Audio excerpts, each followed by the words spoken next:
Hi guys, so today our book is called The Littlest Witch. I figured we'd do a Halloween book since we're in October. So this is our book, and it's written by Brandy Dougherty and illustrated by Jamie Pagu. I hope I pronounced that right. The Littlest Witch.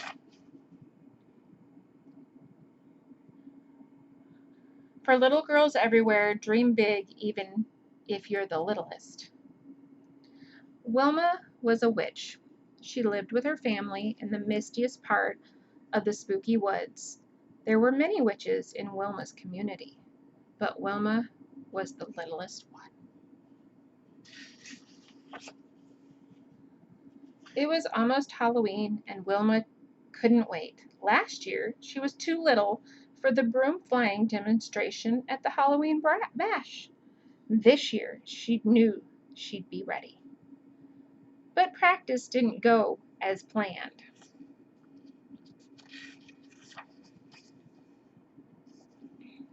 Wilma joined broom practice day after day. She knew the routine by heart, but her little arms and legs just couldn't hold the broom to do the spins, turns, and stunts that the other witches could do. At the end of another tough practice, Wilma's mother kissed her nose. "Next year, you're going to dazzle us all," she said. Still, Wilma was determined to do something special for the big Halloween party. She visited her sister Hazel. Hazel was busy crafting a scream potion for the celebration. "And add those herbs to the pot," Hazel instructed. Wilma added a pinch of herbs. "More," Hazel said. "Lots more." But the big jar slipped from Wilma's tiny hands and landed in the pot. The potion screamed so loud it burst into a gooey green mess. Hazel wiped Wilma's eyes. "Maybe Aunt Ruby needs some help," she said. Wilma hurried to Aunt Ruby's house. She was one of the best spellcasters in the spooky woods. She was working on her biggest spell yet. Aunt Ruby consulted her books. "I need the slime from one toad," she said. "I can catch a toad," Wilma offered. Wilma pounced, but the big toad slipped right through her small hands, and she fell headfirst into the pond. Wilma marched over to the broom studio. If she couldn't fly in the demonstration, maybe she could make the new brooms. The witches showed her how to gather the twigs around the pole and secure them with strings. But bundling the twigs wasn't easy. Before she knew it, Wilma had tied herself up to a broom. "We don't have time for silliness," one of the witches told her. Wilma ran to her grandmother's cottage. "I'm still too little," she cried. "Nonsense," Noni said. "I was just finishing your new shoes for the big night." Wilma stepped into her beautiful new shoes. They were much too big. "Oh dear," Noni said. "I'll need to make some adjustments." Wilma roamed through the spooky woods. She was sad. She knew there had to be one special thing she could do this Halloween, even if she was little. Wilma rounded a corner and bumped right into her friend May, the mummy. May was sad too. "There's no part for me in Halloween," Wilma whispered. May nodded.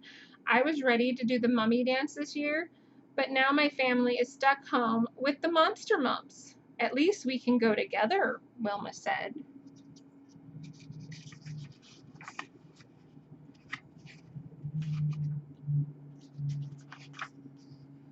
Before long, Halloween was here.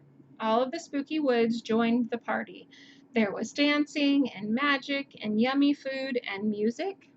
Soon it was time for the annual broom flying demonstration. Wilma and May stood in the very front as the witches started their performance.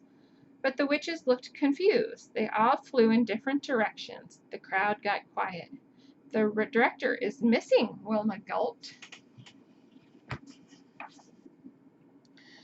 Wilma looked around and then she had an idea.